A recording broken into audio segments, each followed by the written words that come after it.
Sarvamanthan news महाराष्ट्रामध्ये आपलं स्वागत। पाहूयात आजच्या टॉप 10 हेडलाईन्स।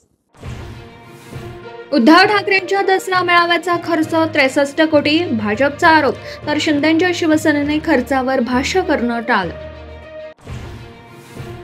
उद्धव ठाकरेंच्या शिवसेनेच्या दसरा मेळाव्यावर पाऊस, चिखल आणि साचलेल्या पाण्याचं सावट, मेळावा उद्यावर, पण शिवाजी पार्कात पाण्याचं तळ कायम। दसरा मेळाव्याच्या तोंडावर मनोज जरांगे हॉस्पिटलमध्ये अँब्युलन्सने नारायणगडावर जाणार, मात्र परंपरा कायम ठेवणार, जरांगेंचा निर्धार।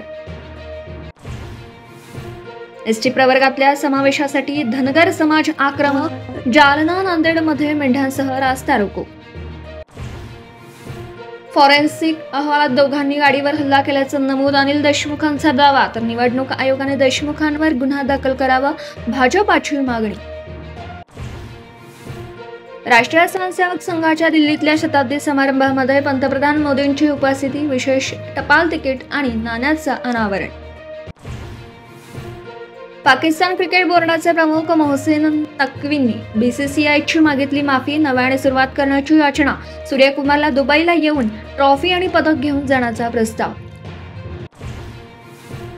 मराठीमध्ये प्रतिक्रिया देणार सपाचे नेते, अबू आझमींचा नकार, महायुतीचे नेते संतप्ता, मुंबईत मराठी बोलल्याचे पाहिजे, आशिष शेलारांची सूचना। पूरग्रस्त शेतकऱ्यांचा भार, ऊस उत्पादकांवर, अतिवृष्टीसाठी प्रतिटन 15 रुपये कपात करणार, तर ऊस उत्पादकांकडे पैसे घेण्याला साखर संघाने केला होता विरोध।